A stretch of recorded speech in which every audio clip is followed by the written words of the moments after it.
빌립보서 공부와 같이 책별 성경 공부와 더불어서 오늘부터는 틈틈이 주제별로 함께 성경을 살펴보고자 합니다. 먼저 온유함으로 시작합니다. 하늘의 별들의 수요를 세시고 그것들을 다 이름대로 부르시는 하나님께 귀한 것은 무엇일까요? 산들도 바다도 다 가지신 하나님이 소중히 여기시는 것은 무엇일까요? 그 앞에서는 하늘의 별도 깨끗하지 못하고 천사도 그 얼굴을 가리는 하나님이 귀히 여기시는 것은 무엇일까요? 이런 하나님께 구데기 같은 사람, 벌레 같은 인생이 무엇을 드려 감동하시게 하겠습니까?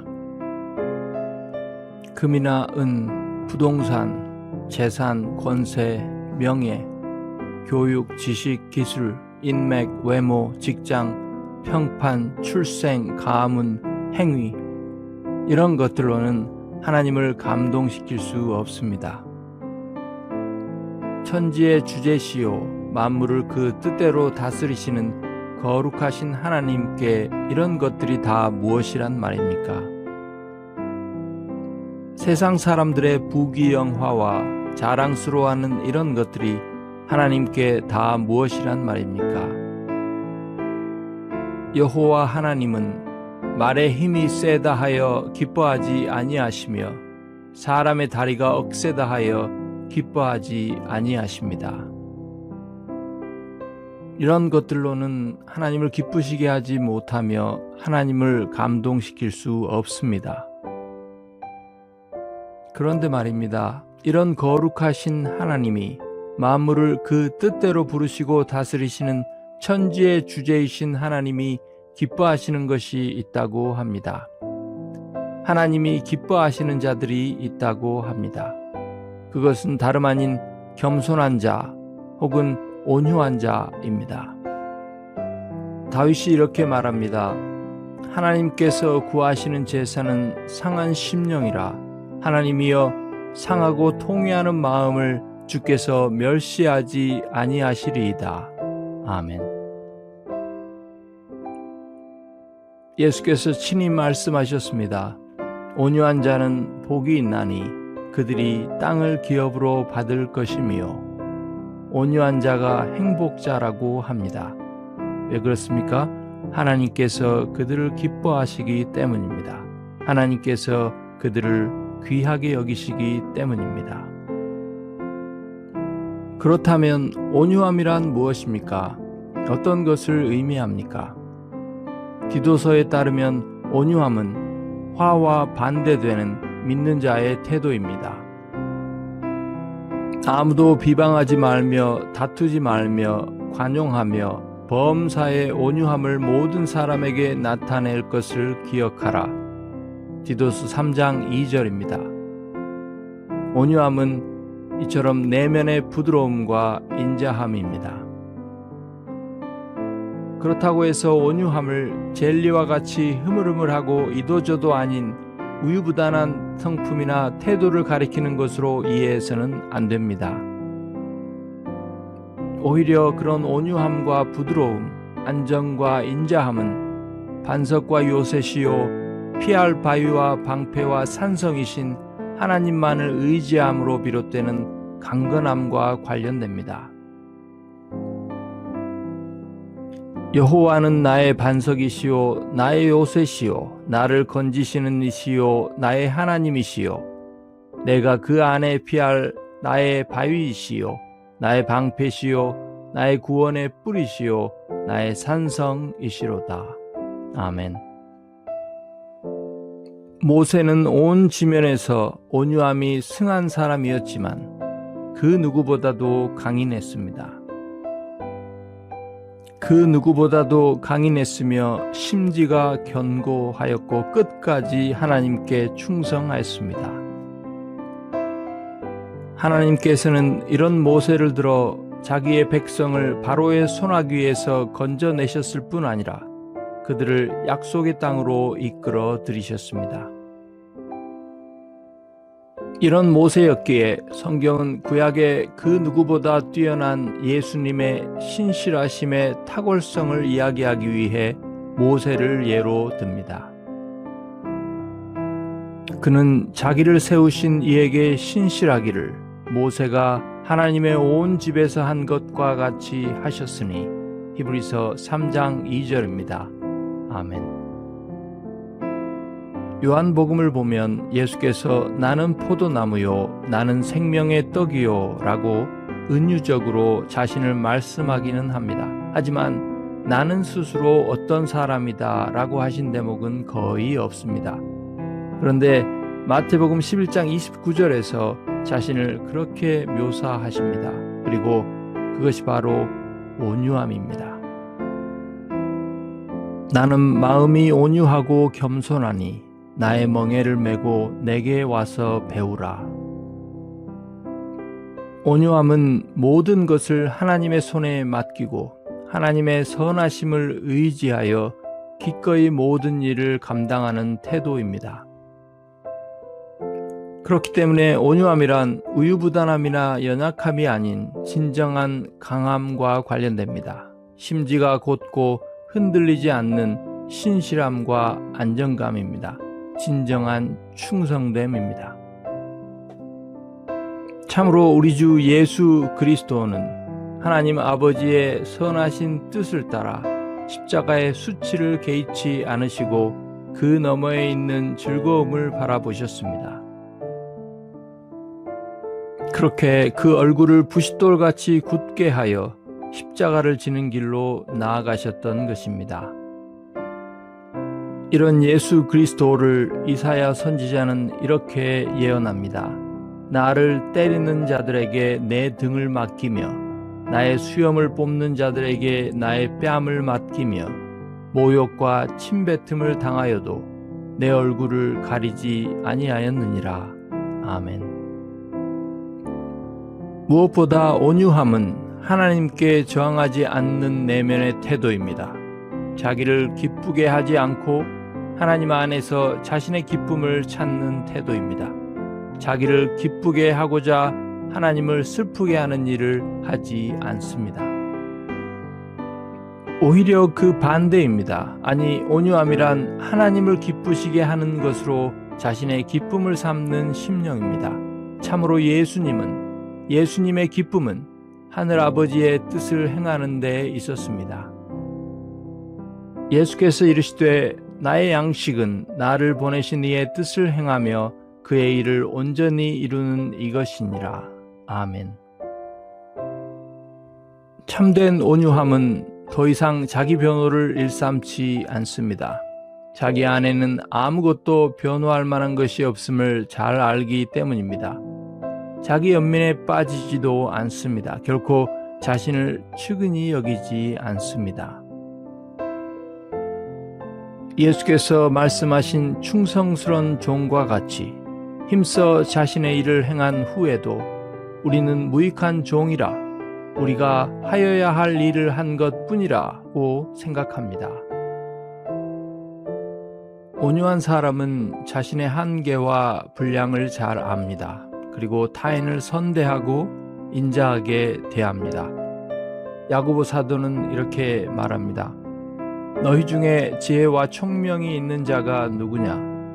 그는 선행으로 말미암아 지혜의 온유함으로 그 행함을 보일지니라. 야고보서 3장 13절입니다. 자기 스스로는 하나님 앞에서 죄책과 정죄뿐임을 알기에 그런 자신을 하나님이 그리스도 안에서 어떻게 선대하셨음을 알기에 자신을 거스른 사람에 대해 악감을 품을 생각조차 하지 않습니다. 온유한 사람은 어떤 종류의 자기만족이나 자존감 혹은 자긍심도 갖지 않습니다. 무엇보다 자기 만족을 위해 살지 않습니다. 물고 먹히는 경쟁이나 자기 추구와는 상관이 없습니다. 하나님의 주권과 섭리를 믿고 먹을 것과 입을 것이 있으므로 만족할 줄 압니다. 온유함은 무엇보다 하나님의 독생자를 가장 닮은 태도요, 독생자의 피와 그의 성령으로 거듭난 하나님의 자녀들에게서 드러나는 거듭난 영혼의 품성입니다. 그 안에 승천하신 독생자의 성령이 충만히 거하심으로 그의 삶에서 누리는 그리스도와의 연합이라는 초자연적인 실체의 결실입니다. 실제로 우리가 잘 암송하는 갈라디아서 5장의 성령의 열매의 목록들은 이를테면 사랑과 희락, 화평, 오래 참음, 자기 부인, 양선, 충성, 온유, 절제와 같은 성령의 열매의 목록은 하나같이 온유함을 동의어로 갖는다고 할 수 있습니다. 이런 온유한 성품의 대척점에 있는 것으로 정욕과 화를 들 수 있습니다. 온유함이 성령의 열매라면 정욕과 화는 육체의 열매입니다. 마음에 맺히는 마귀의 열매입니다. 이 세대의 풍조를 따르고 이 세대에 속한 사람들은 온유한 사람, 온유한 성품을 얕잡아보고 깔보기 일수입니다. 그러나 천지의 주제이신 하나님께는 그렇지 않습니다. 하나님이 보시기에는 온유한 사람이 가장 용감하고 가장 지혜로운 사람입니다. 하나님이 보시기에 온유한 자는 용사보다 낫고 성을 빼앗는 자보다 낫습니다. 진실로 하나님을 섬기기를 원합니까? 하나님이 부르신 일, 이를테면 아내로서, 남편으로서, 부모로서, 교회의 지체로서, 이웃으로서, 일터에서 직장 동료들에게, 학교에서 목사로서, 집사로서, 장로로서 무엇이 되었든 하나님이 부르신 일에 신실하고 충성되기를 원합니까? 그렇다면 먼저 모든 겸손과 온유로 각자의 부르심을 받은 일에 힘쓰라고 성경은 말합니다. 이것이 바로 우리가 부르심을 받은 일에 합당하게 행하는 길이라고 합니다. 진실로 하나님을 섬기기를 원합니까? 그렇다면 무엇보다 사람의 중심을 보시는 하나님이 가장 기뻐하시는 이 온유함이라는 은혜로 자기 마음을 장식할 줄 알아야 합니다. 왜 그렇습니까? 온유함은 하나님이 보시기에 그 무엇보다도 값진 것이기 때문입니다. 오직 마음에 숨은 사람을 온유하고 안정한 심령에 썩지 아니할 것으로 장식하라. 이는 하나님 앞에 값진 것이니라. 아멘. 하지만 온유함은 실제로 또한 사람들이 보기에도 아주 매력적인 태도입니다. 온유한 사람은 다른 사람들보다 더 사람들의 마음을 끕니다. 어떤 직장 동료와 함께 일하고 싶습니까? 어떤 아내와 살고 싶습니까? 어떤 남편과 살고 싶습니까? 자신의 아내가 어떤 아내로 자라고 드러나기를 바랍니까? 자신의 남편이 어떤 남편으로 자라고 드러나기를 바랍니까? 자녀가 어떤 자녀로 자라가기를 바랍니까? 어떤 사람을 이웃으로 두고 싶습니까? 당연히 온유하고 인자한 사람이 아니겠습니까? 화를 잘 내고 성마른 사람보다 당연히 오래 참고 온유함으로 대하는 사람이 아니겠습니까? 그렇다면 나는 어떻습니까? 온유한 아내, 온유한 남편, 온유한 직원, 온유한 상사, 온유한 부모, 온유한 자녀, 온유한 이웃으로 살아가고 있습니까? 그런 사람으로 자라가고 있습니까? 예수께서 말씀합니다. 그러므로 무엇이든지 남에게 대접을 받고자 하는 대로 너희도 남을 대접하라. 이것이 율법이요 선지자니라. 아멘. 어떻게 하면 우리가 우리 주님께서 보여주신 온유함을 닮아갈 수 있을까요?